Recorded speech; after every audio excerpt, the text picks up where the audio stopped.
SSP kitchen থেকে জানাই তোমাদেরকে অনেক অনেক স্বাগত। তো দেখো আজকে আমি ফ্রাইড রাইস রেসিপি বানিয়েছি। তো এই ফ্রাইড রাইস রেসিপিটা কিভাবে বানিয়েছি আর কি কি দিয়েছি পুরো ভিডিওটা দেখো, আশা করছি ভালো লাগবে।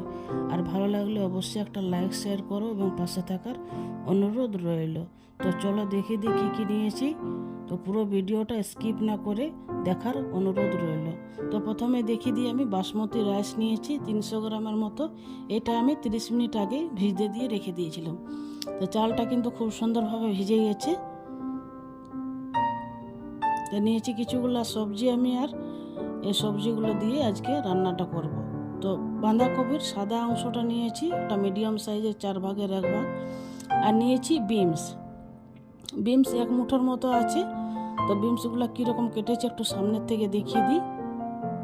লম্বা লম্বা বিনসগুলো টেढ़াভাবে কেটেছি, দেখতে ভালো লাগবে বলে। আর গাজর নিয়েছি ছোট সাইজের 2টো, এটা পাতলা পাতলা আলু ভাজার মতো কেটেছি। আর নিয়েছি ক্যাপসিকাম, এটাও পাতলা পাতলা আলু ভাজার মতো কেটেছি। আগের থেকে আমি জল চাপিয়ে দিয়েছি, জলটা কিন্তু অনেকটা গরম হয়ে গেছে, দেখো হালকা হালকা ফুটে উঠছে। তো দিয়ে দেবো আমি এখন চালটা আগের থেকে ধুয়ে আমি ভিজে দিয়ে রেখেছিলাম। জলটা আর একটু ফেলে চালটা দিয়ে দেবো। দিয়ে দিলাম জলের মধ্যে তেজপাতা আর গোটা গরম মশলা, আর নিয়েছি 10-12টা গোলমরিচ। দিয়ে দিলাম একটুখানি সাদা তেল, আর দিয়ে দেবো একটুখানি লবণ, মানে ছোটো চামচের হাফ চামচের থেকে কম।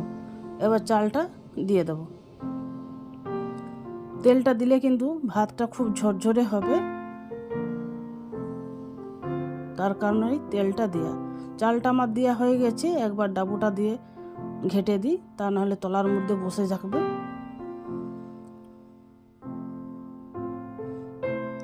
দেখো আস্তে আস্তে কিন্তু ভাতটা ফুটে উঠছে। ফ্রাইড রাইসটা খুব সিম্পলভাবে এবং খুব সহজ পদ্ধতিতে বানিয়ে দেখিয়ে দেবো। যারা প্রথম রান্না করছে বা যারা প্রথমত ফ্রাইড রাইস বানাবে, তারা কিন্তু খুব সহজভাবে বানিয়ে নিতে পারবে। তো অবশ্যই পুরো ভিডিওটা স্কিপ না করে দেখার অনুরোধ রইল। তো দেখো ভাতটা কিন্তু আমার ফুটে উঠেছে খুব সুন্দরভাবে। তো এরকম 2 থেকে 3 বার ফুটে উঠলে কিন্তু ভাতটা হয়ে যাবে, কারণ আমি আগের থেকে চালটা ভিজিয়ে দিয়ে রেখেছিলাম। তাই ভাতটা হতে বেশি টাইম লাগবে না। সামনের থেকে দেখিয়ে দিই, দেখো ভাতটা কিন্তু কত বড় বড় হয়ে গেছে, আর সিদ্ধ কিন্তু হয়ে গেছে। তো সামনের থেকে একটু দেখিয়ে দিই, দেখো সিদ্ধটা হয়ে গেছে। এখন মনে হবে যে আর একটুকু হলে ভালো হবে, কিন্তু ভাতটা আরেকবার যখন ভাজাভাজি করবে তখন কিন্তু আরেকটু সিদ্ধ হবে। তো একটু শক্ত থাকা অবস্থাতেই নামাতে হবে। তো ভাতটা আমি নামিয়ে একটা ছাঁকনির মধ্যে রেখে দিয়েছি ফ্যানটা ঝরানোর জন্য, আর একটা বড় কড়াই চাপিয়ে দিয়েছি। দিয়ে দিলাম গায়ে ঘি, আর দিয়ে দিলাম কিছুগুলো ড্রাই ফ্রুটস, কাজু আর কিশমিশ আছে, দুটোকে হালকা করে ভেজে নিতে হবে। বেশি ভাজা যাবে না, বেশি ভাজলে কিন্তু কিশমিশগুলো শক্ত হয়ে যায়। 1-2 বার নাড়াচাড়া করলে কিন্তু দুটোই ভাজা হয়ে যাবে। তো আমার ভাজা হয়ে গেছে, এবার একটা প্লেটের মধ্যে তুলে নেব।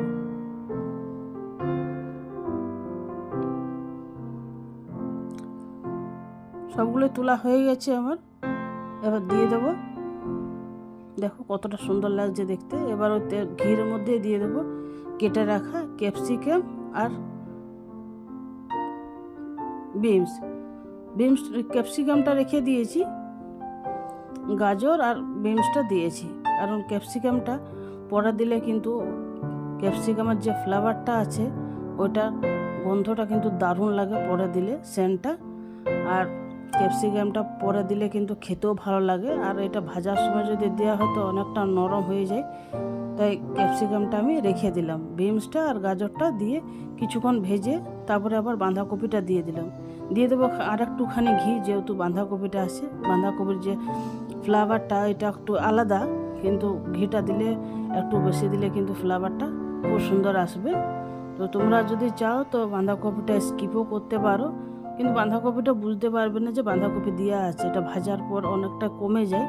তো দিয়ে দিলাম স্বাদ মতো লবণ। লবণটা কিন্তু আন্দাজ বুঝে দিতে হবে, কারণ লবণ আমি একটুখানি ভাত করার সময় দিয়েছি। তো দিয়ে দিলাম স্বাদ মতো চিনি আর স্বাদ মতো লবণ। তো দেখো ভাজতে ভাজতে কিন্তু সবজিটাও অনেকটাই কম হয়ে গেছে আর অনেকটাই সফট হয়ে গেছে।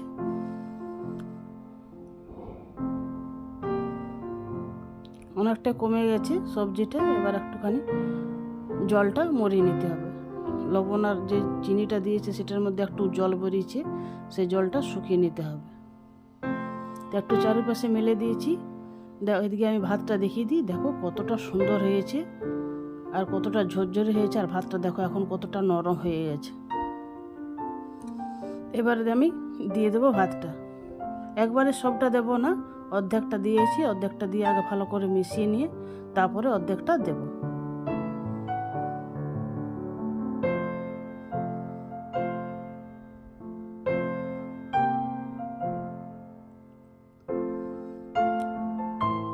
মেশানো হয়ে গেছে, আবার বাকিটা দিয়ে দেবো। বাকিটা দেওয়া হয়ে গেছে, এবার সবগুলো ভালো করে মিশিয়ে নিতে হবে।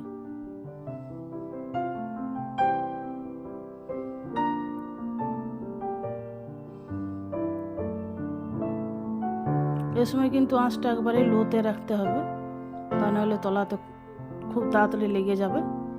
একবারে লোতে রেখেছি, লোতে হালকা হালকা করে আস্তে আস্তে করে মিশিয়ে নিতে হবে।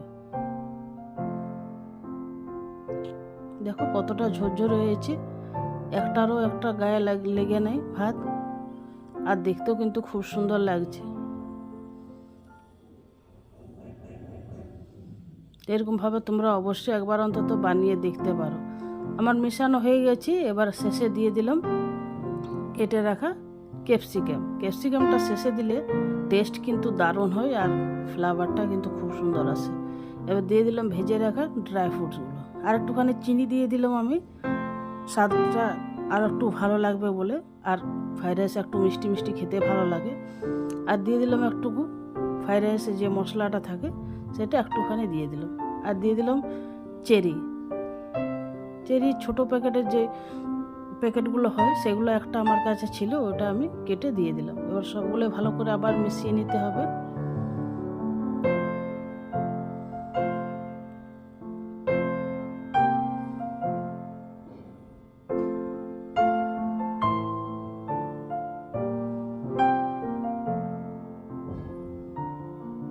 ভাতটা একটু শক্ত রাখলে এ সময় কিন্তু আর একটু ভাতটা হয়ে যায়, তাই একটু শক্ত করেই নামাবে।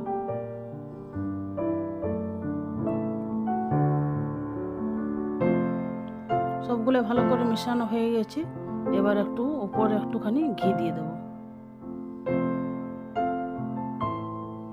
এবার ঢাকা দিয়ে 1 থেকে 1.5 মিনিটের মতো লো আঁচে রাখবো, যাতে সব ফ্লেভারগুলো খুব সুন্দরভাবে মিশিয়ে যায়। 1.5 মিনিট রাখার পর আবার ঢাকা তুলে আবার একটু উল্টি পাল্টে নিতে হবে।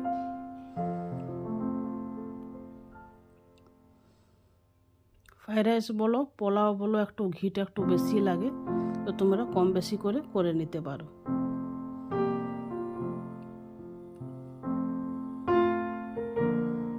আবার সবগুলো মিশিয়ে দিয়েছি, এবার গ্যাসটা বন্ধ করে একটা থালার মধ্যে তুলে দেখিয়ে দিই, দেখো কতটা সুন্দর হয়েছে। ভাতটা খুব সুন্দর ঝরঝরে হয়েছে, আর ফ্রাইড রাইসের ফ্লেভারটা কিন্তু খুব সুন্দর বেরিয়েছে।